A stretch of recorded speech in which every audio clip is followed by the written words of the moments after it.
மாண்புமிகு உதயநிதி ஸ்டாலின் அவர்களே, திரைத்துறையில் இன்றைக்கு பிரபலமாக இருக்கிற நீங்கள், உச்சபட்ச நட்சத்திரமாக இருக்கிற நீங்கள், மக்கள் உங்களை நேசிக்கிறார்கள்.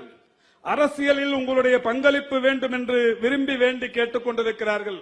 மாண்புமிகு தமிழ்நாட்டின் இன்றைய துணை முதலமைச்சர் அவர்கள் இளம் வயதிலிருந்து, சிறு வயதிலிருந்து, குழந்தை பருவத்திலிருந்து இயக்கத்தை ஒட்டிய இயக்க நிகழ்ச்சிகளில் கலந்து கொண்டு பல விஷயங்களில் பலவாறாக இன்றைக்கு முன்னிறுத்தப்பட்டார்.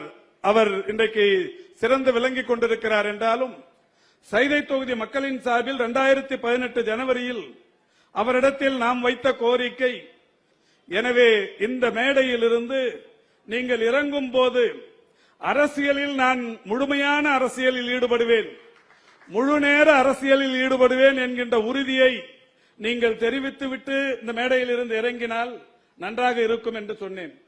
மாண்புமிகு தமிழ்நாட்டின் துணை முதலமைச்சர் அவர் பேசும்போது சொன்னார், சுப்பிரமணி மேடையிலிருந்து இறங்கும் போது அரசியலில் முழுமையான அரசியலில் ஈடுபடுவேன் என்று சொல்லிவிட்டு இறங்க வேண்டும் என்று சொன்னார். நான் முடிவெடுத்து விட்டே இந்த மேடையில் ஏறி இருக்கிறேன், நான் முழுமையான அரசியலில் ஈடுபடுவது என்று. அந்த வகையில் இந்த சைதாப்பேட்டைக்கு அந்த பெருமையும் உண்டு. இப்படி பல்வேறு சிறப்புகள் அடங்கிய இந்த சைதாப்பேட்டையில் உங்களுக்கு தெரியும், இப்ப எடப்பாடி பழனிசாமி டெய்லி டூர் போறார். அந்த சுந்தரா டிராவல்ஸ் பஸ்ல டெய்லி டூர் போய் நிற்கிறார். போகும்போது எங்கேயாவது இறங்கி இது என்னதுன்னு கேட்கிறார். கடைக்காரர் சொல்றாரு இது புலின்றார். புலின்னா என்ன புலின்றார்? கொட்டை புலிங்கன்றார். நல்ல வேலை அவர் கேட்கல, கொட்டை எடுத்ததா கொட்டை எடுக்காததான்னு. அவர் கடைக்காரர் சொன்னாரு இது கொட்டை புலின்னார். இன்னொரு இடத்துக்கு போறார், இது என்னதுன்னு கேட்கிறாரு. முருங்கைக்காங்க, இது எத்தனை நாள்ல காய்க்கும் அவர் கேட்கிறாரு. அவங்க சொல்றாங்க இத்தனை நாள்ல காய்க்கும். இன்னொரு இடத்துக்கு போறாரு, இது என்னதுன்றார். நிலக்கடலைங்க, வேர்க்கடலைங்க. நிலக்கடலைன்னு சொல்லுவாங்க, வேர்க்கடலைன்னு சொல்லுவாங்க, பல பேர்கள் உண்டு. இது எப்படி விளையும்? மண்ணுக்கு அடியில் தாங்க விளையும். அட மண்ணு அவன் சொல்லியிருப்பான், நான் சொல்லல. இப்போ இதெல்லாம் கேட்டுன்னு போனவரு நேற்றுக்கு முன்தினம் உங்களுக்கு தெரியும் இந்த கொட்டைப்புலிக்கு அதெல்லாம் சொல்லிட்டு நேற்றுக்கு ஒரு இடத்துல சொல்றாரு, தமிழ்நாட்டில் அம்மா கிளினிக்கு நாங்க எடுத்துட்டு வந்தோம், அதெல்லாம் மூடிட்டாங்கன்றார். நான் சட்டமன்றத்திலேயே மாண்புமிகு தமிழ்நாட்டின் துணை முதலமைச்சருக்கு தெரியும், இந்த அம்மா கிளினிக் வந்த வரலாறு நான் ஏற்கனவே சொல்லியிருக்கிறேன்.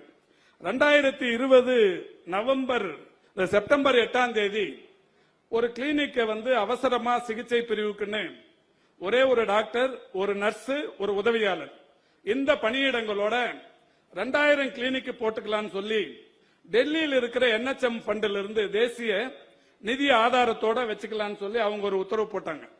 அந்த உத்தரவுகளோட கூட என்ன சொன்னாங்கன்னா, தனியா கட்டடம் கட்டி இதுக்கு வைக்கணும், இதுக்கான ஃபண்டு நாங்க கொடுத்துறோம், டாக்டர் எடுங்க சம்பளம் நாங்க கொடுத்துறோம், நர்ஸ் எடுங்க சம்பளம் நாங்க கொடுத்துறோம், உதவியாளர் எடுங்க சம்பளம் நாங்க கொடுத்துறோம், 2000 இடத்துல வைங்கன்னாங்க. ஆனா அன்னைக்கு இருந்த சாட்சாத் இதே எடப்பாடி பழனிசாமி முதல்ல 630 இடம்னாரு, செகண்ட் பேஸ் 630, தேர்ட் பேஸ் 740, மொத்தம் 2000 இடத்துல தரப்பண்ணார். ஆனா திறந்தது 1700 இடத்துல. அதுல டாக்டர் போட முடிஞ்சது, நர்ஸ் போட முடியல, கோர்ட்ல தடையாணை விதிச்சிட்டாங்க. உதவியாளர் போட முடியல. ஒரே ஒரு நர்ஸோட ஒரு கிளினிக், ஒரு சேரு, ஒரு டேபிள். எங்கெல்லாம் வச்சிருந்தாங்க? சைதாப்பேட்டையில சுடுகாட்டுல வச்சிருந்தாங்க. இன்னமும் அந்த கிளினிக்கை நாங்க சாட்சாத் அடையாளத்துக்கு அப்படியே வச்சிருக்கிறோம். நான் எடப்பாடி பழனிசாமியை சட்டமன்றத்திலேயே கூப்பிட்டேன், வாங்க சார் சுடுகாட்டில் இருக்குன்னு. அவர் உடனே எழுந்தார், என்ன சுடுகாட்டில் இருக்கீங்க? ஆமாங்க இருக்கு, வாங்கன்னு ஒரே சத்தம் போட்டார். இப்ப நம்ம மாண்புமிகு முதல்வர் சொன்னாரு, எதிர்கட்சி தலைவர் ஏன் இவ்வளவு கோவப்படுறாரு, மாசுதான் கூப்பிடுறாரு, சாயந்தரம் அவர் கூட போய் பார்த்துட்டு வாங்கலன்னு. இன்னைக்கும் அதை நாங்க எதுவும் பண்ணாம அம்மா கிளினிக்கான அடையாளத்தை சைதாப்பேட்டையில சுடுகாட்டுல அப்படியே வச்சிருக்கிறோம். அதை போய் நேற்றுக்கு சொல்றாரு, அம்மா கிளினிக் எல்லாம் இந்த ஆட்சியில மூடிட்டாங்கன்னு. நாங்க மூடல. இந்த அம்மா கிளினிக் கொடுக்கறப்பவே டெல்லியில இருந்து ஒரு அரசாணை கொடுத்தாங்க. அந்த அரசாணையில என்ன சொன்னாங்கன்னா, the scheme is initially sanctioned for a period of 1 year. இது ஒரு வருஷத்துக்கான திட்டம்னு 2020 செப்டம்பர் 8ஆம் தேதி ஒன்றிய அரசாங்கம் கொடுக்கும் போதே கொடுத்தது. இது ஒன்றிய அரசாங்கத்தின் அரசாணை. இதெல்லாம் தெரியாம ஏதோ அவங்க அம்மா பேர்ல வச்சு இந்த கிளினிக்கை மூடிட்ட மாதிரி இன்னைக்கு ஊர் முழுக்க சொல்லின்னு வராரு. இதை மக்கள் உணர்ந்து கொண்டிருக்கிறார்கள் என்பதை மகிழ்ச்சியோடு தெரிவித்து, சைதாப்பேட்டை முத்தமிழறிஞர் கலைஞர்களின் கோட்டை என்கின்ற வகையில் ஒரு அரை நூற்றாண்டுக்கும் மேலாக புதிய வரலாறு படைத்துக் கொண்டிருக்கின்ற பகுதி. 1967, 71 ஆகிய 2 தேர்தல்களில் முத்தமிழறிஞர் கலைஞர் அவர்கள் நின்று வென்ற தொகுதி. 67ஆம் ஆண்டு நின்று முதன்முறையாக பொதுப்பணித்துறை அமைச்சராகவும் 1971ஆம் ஆண்டு முதலமைச்சர் வேட்பாளராகவும் இந்த தொகுதியில் நின்று வென்று மகத்தான சாதனைகள் படைத்த இந்த சைதாப்பேட்டை தொகுதிக்கு என்று பல்வேறு சிறப்புகள் உண்டு. நம்முடைய வணக்கத்திற்குரிய தமிழ்நாட்டின் முதல்வர் அவர்கள் பெருநகர சென்னை மாநகராட்சியின் வணக்கத்திற்குரிய மேயராக இருந்த சமயத்தில் சைதாப்பேட்டைக்கு செய்த பணிகள், ஆற்றிய சாதனைகள் இன்றளவும் மக்களால் போற்றப்படுகிறது, பாராட்டப்படுகிறது, நினைவு கூறப்படுகிறது. 2021ஆம் ஆண்டு 22ஆம் ஆண்டின் தொடக்கத்தில் நடைபெற்ற ஒரு இடைத்தேர்தலில் சைதாப்பேட்டையில் திராவிட முன்னேற்ற கழகத்தின் வேட்பாளராக களம் காணுகிற வாய்ப்பை முத்தமிழறிஞர் கலைஞர் அவர்களும் வணக்கத்திற்குரிய தளபதி அவர்களும் அடியனுக்கு தந்து இங்கே நிற்க வைத்தார்கள். இதில் சிறப்பு ஒன்றும் இல்லை. ஆனாலும் ஒரு வரலாற்று சிறப்பு மிக்க ஒரு நிகழ்வு என்றால் நம்முடைய வணக்கத்திற்குரிய தமிழ்நாட்டின் முதலமைச்சர் அவர்களுக்கு பல்வேறு சிறப்புகள் உண்டு. அவருடைய ஒவ்வொரு நாள் அரசியல் அரிச்சுவடியிலும் வகை வகையான சிறப்புகள் உண்டு. அந்த வகையில் அவருடைய அரசியல் வரலாற்றில் ஒரு இடைத்தேர்தலில் ஒரு தொகுதியில் தேர்தல் பணிக்குழுவின் தலைவராக இருந்து பணியாற்றிய அந்த விஷயம் என்றால் அது சைதாப்பேட்டை என்பது வரலாற்றில் மறைக்க முடியாத ஒன்று. சைதாப்பேட்டையின் தேர்தல் பணிக்குழு தலைவராகவும் அவருக்கு மிகப்பெரிய அளவில் அவருடைய வாழ்க்கை சரிதத்தை எதிர்காலத்தில் எழுதுபவர்கள் 1000 விளக்கின் சட்டமன்ற தொகுதி உறுப்பினராக இருந்தார், கொளத்தூர் தொகுதியின் சட்டமன்ற உறுப்பினராக இருந்தார், வணக்கத்திற்குரிய மேயராக முதலில் மக்களால் தேர்ந்தெடுக்கப்பட்டவராக இருந்தார், முதலில் சென்னையில் பாலங்களை, சுரங்கப்பாதைகளை கட்டிய மேயர் என்கின்ற பெயரை பெற்றார், உள்ளாட்சித்துறையின் அமைச்சராக பொறுப்பேற்று காலங்காலமாக நடத்த முடியாத ஒரு 4 ஊராட்சிகளின் தேர்தலை நடத்தி ஜாதி மத மோதல்களுக்கு முற்றுப்புள்ளி வைத்தார். இப்படி ஏராளமான விஷயங்களை தினந்தோறும் சொல்லலாமானால் அந்த விஷய பட்டியலில் மாண்புமிகு தமிழ்நாட்டின் இன்றைய முதல்வர் முத்துவேல் கருணாநிதி ஸ்டாலின் ஒரு தொகுதியின் தேர்தல் பணிக்குழுவின் தலைவராகவும் இருந்தது சைதாப்பேட்டை என்பது ஒரு வரலாற்று சிறப்பு. அதேபோல் வருகை தந்து வீட்டிருக்கிற நம்முடைய மாண்புமிகு தமிழ்நாட்டின் துணை முதலமைச்சர்கள் 2018 ஜனவரி திங்களில் மாண்புமிகு தமிழ்நாட்டின் இன்றைய துணை முதலமைச்சர் அவர்கள் இளம் வயதிலிருந்து, சிறு வயதிலிருந்து, குழந்தை பருவத்திலிருந்து இயக்கத்தை ஒட்டிய இயக்க நிகழ்ச்சிகளில் கலந்து கொண்டு பல விஷயங்களில் பலவாறாக இன்றைக்கு முன்னிறுத்தப்பட்டார்.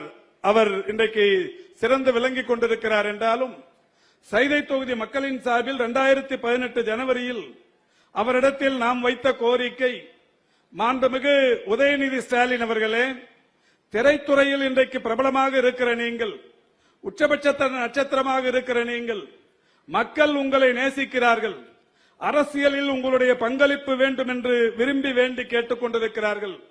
எனவே இந்த மேடையில் இருந்து நீங்கள் இறங்கும் போது அரசியலில் நான் முழுமையான அரசியலில் ஈடுபடுவேன், முழு நேர அரசியலில் ஈடுபடுவேன் என்கின்ற உறுதியை நீங்கள் தெரிவித்துவிட்டு இந்த மேடையில் இருந்து இறங்கினால் நன்றாக இருக்கும் என்று சொன்னேன்.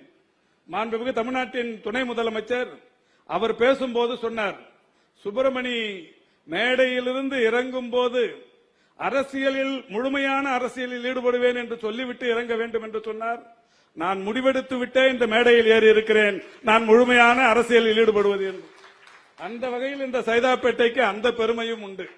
இப்படி பல்வேறு சிறப்புகள் அடங்கிய இந்த சைதாப்பேட்டையில் இன்றைக்கு நடைபெறுகிற இந்த மருத்துவமனை திறப்பு விழாவுக்கு வருகை தந்திருக்கின்ற மாண்புமிகு தமிழ்நாட்டின் முதலமைச்சர் அவர்களை வருக வருக என்று அன்போடு வரவேற்கிறேன். மாண்புமிகு நகராட்சித்துறை அமைச்சர் அவர்களை வருக வருக என்று அன்போடு வரவேற்கிறேன்.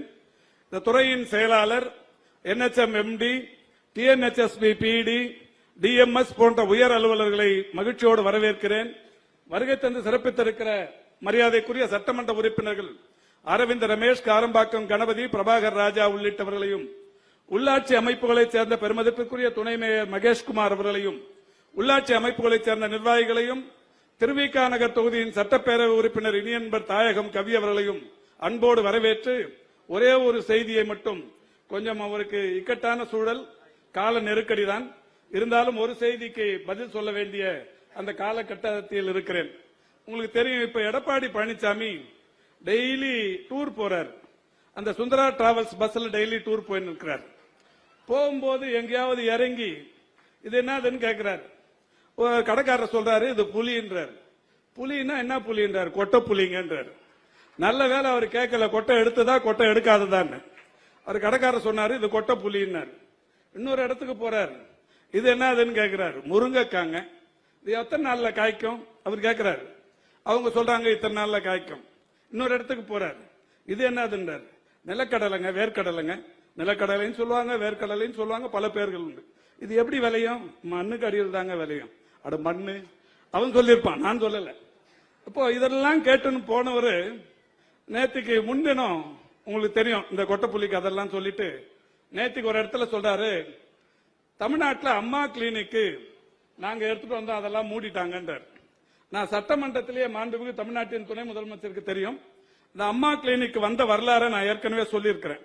2020 செப்டம்பர் 8ஆம் தேதி ஒரு கிளினிக்கை அவசரமா சிகிச்சை பிரிவுக்குன்னு ஒரே ஒரு டாக்டர், ஒரு நர்ஸ், ஒரு உதவியாளர், இந்த பணியிடங்களோட 2000 கிளினிக் போட்டுக்கலாம்னு சொல்லி டெல்லியில் இருக்கிற NHM ஃபண்டில் இருந்து தேசிய நிதி ஆதாரத்தோட வச்சுக்கலாம்னு சொல்லி அவங்க ஒரு உத்தரவு போட்டாங்க.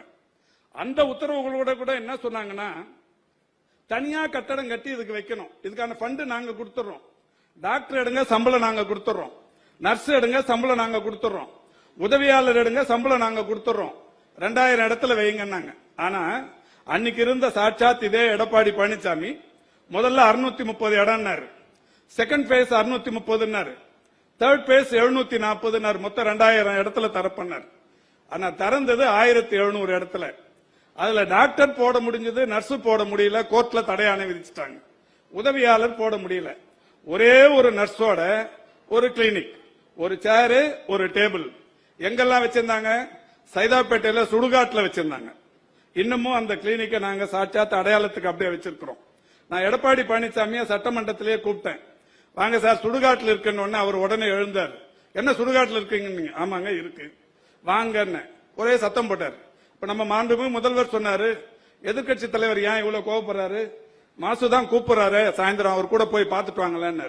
இன்னைக்கும் அதை நாங்க எதுவும் பண்ணாம அம்மா கிளினிக்கான அடையாளத்தை சைதாப்பேட்டையில சுடுகாட்டுல அப்படியே வச்சிருக்கிறோம். அதை போய் நேற்றுக்கு சொல்றாரு, அம்மா கிளினிக் எல்லாம் இந்த ஆட்சியில மூடிட்டாங்கன்னு. நாங்க மூடல. இந்த அம்மா கிளினிக் கொடுக்கறப்பவே டெல்லியில இருந்து ஒரு அரசாணை கொடுத்தாங்க.